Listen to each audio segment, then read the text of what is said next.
Ma critique ciné Netflix du dernier film de Guillermo del Toro, Pinocchio.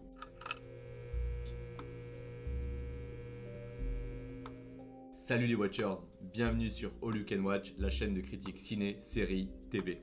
On se retrouve aujourd'hui pour parler du dernier film de Guillermo del Toro, l'adaptation du roman, du conte Pinocchio. Guillermo del Toro, on l'avait déjà retrouvé dans de très bons films.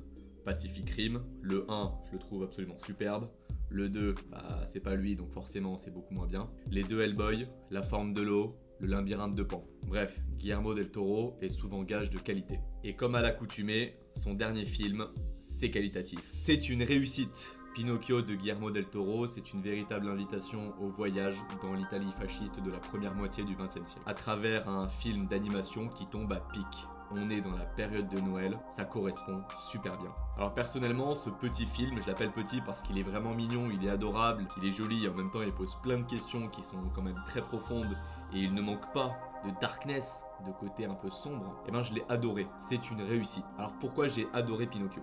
Déjà sur la forme, c'est absolument magnifique. C'est un film d'animation, donc image par image. C'est-à-dire que pour obtenir ce rendu-là, si je fais ça, il y a eu une image comme ça, une autre comme ça, une autre comme ça, une autre comme ça, une autre comme ça, une autre comme ça. Et entre-temps, quelqu'un est venu me repositionner la main, moi, petite marionnette. Donc on se rend compte, notamment si vous regardez le making-of du film, c'est un travail de dingue qui a été accompli par l'équipe de Guillermo del Toro.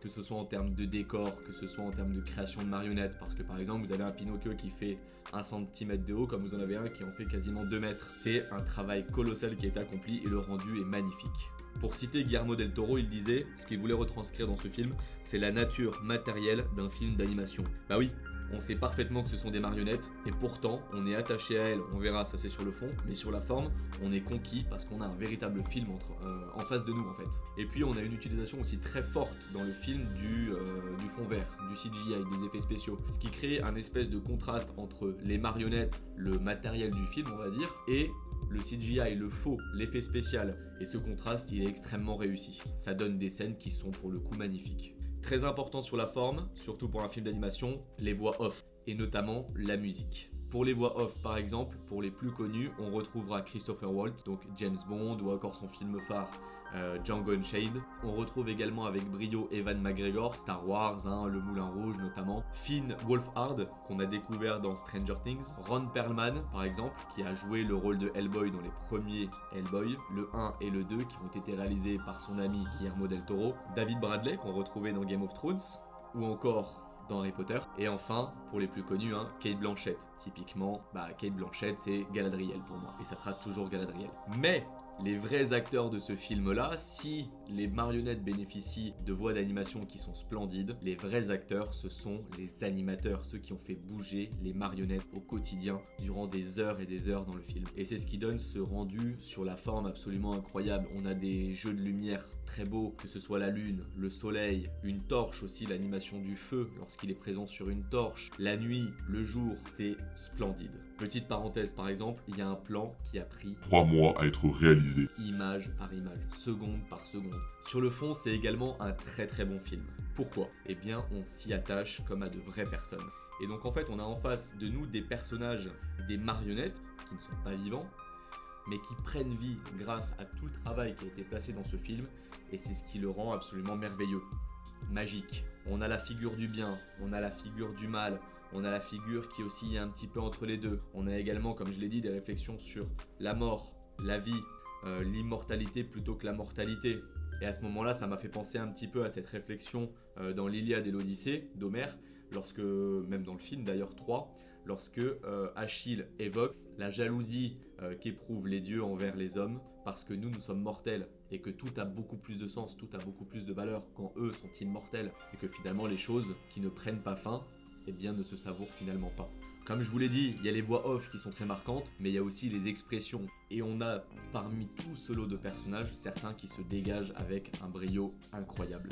Et les personnalités individuelles font que des fois, moi personnellement, j'ai pu retrouver des traces parfois de Cosette, de Jean Valjean, ou même des fois des Thénardier dans les personnages un peu plus sombres. Bref, il y avait un côté un peu misérable dans ce film et c'est ce que j'ai adoré. De plus, Guillermo del Toro, il prend le parti de nous raconter une véritable histoire dans Pinocchio. Et l'histoire, c'est celle d'un enfant qui a été créé, un enfant en bois pour remplacer celui qui a perdu le créateur, Geppetto. Et ce film, du coup, à travers ce raisonnement, remplacer un fils perdu par une marionnette en bois, il pose des questions qui sont finalement assez fortes comme dans beaucoup de films. Et c'est ça qui est intéressant. Pinocchio a-t-il le droit d'être Pinocchio? Doit-il être une simple marionnette et se confronter à ce pourquoi son créateur l'a créé? Peut-il s'affranchir et obtenir sa propre liberté? Bref, on a dans le corps de Pinocchio un véritable enfant de 6 à 10 ans en termes de réaction par rapport aux choses courantes de la vie, mais qui est face à ce dilemme. J'ai été créé non pas pour être moi-même, mais pour en remplacer un autre. Parallèlement à ces questions qui sont quand même pas faciles, on a également des scènes qui sont parfois très dures. Mais il faut se rappeler une chose, Pinocchio, ça n'est pas une histoire comme Disney nous l'a raconté. Pinocchio, c'est un roman, un conte qui est dur.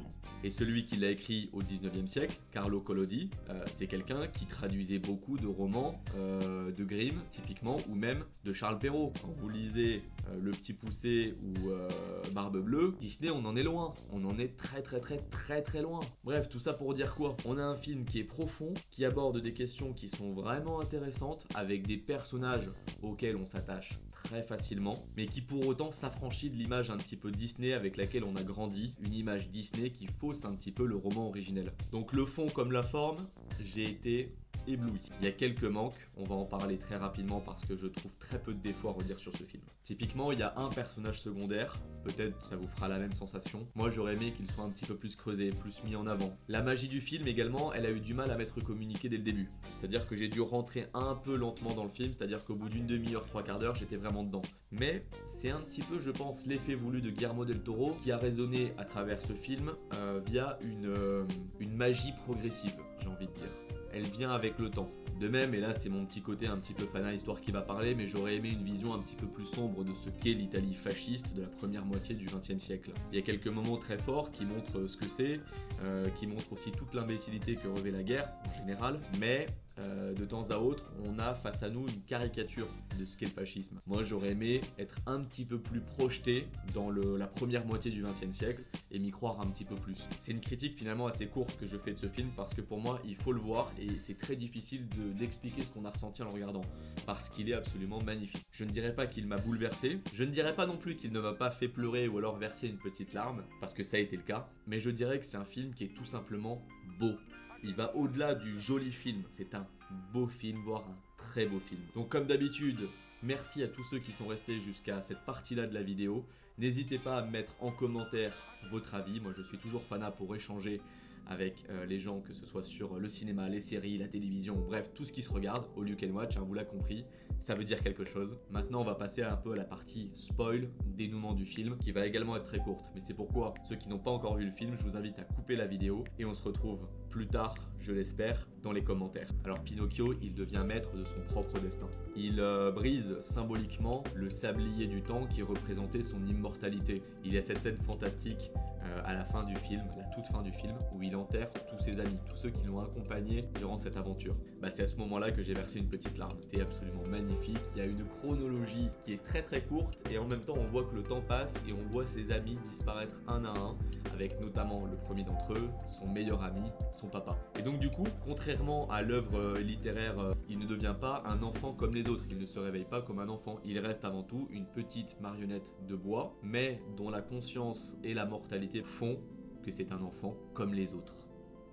Voilà, c'est tout pour cette critique, j'espère qu'elle vous a plu. Moi en tout cas, j'ai passé un moment absolument incroyable à regarder ce film. N'hésitez pas à me dire en commentaire ce que vous en avez pensé. Comme d'habitude, on se retrouve hebdomadairement pour une nouvelle vidéo. Vous l'aurez deviné, la prochaine, c'est Avatar 2. Dans tous les cas, merci d'avoir regardé cette vidéo. N'hésitez pas à vous abonner, ça ferait un bien fou à la chaîne que de vous compter parmi ses membres. Et on se retrouve la semaine prochaine, comme je l'ai dit, pour Avatar 2 sur All You Can Watch. Salut les Watchers!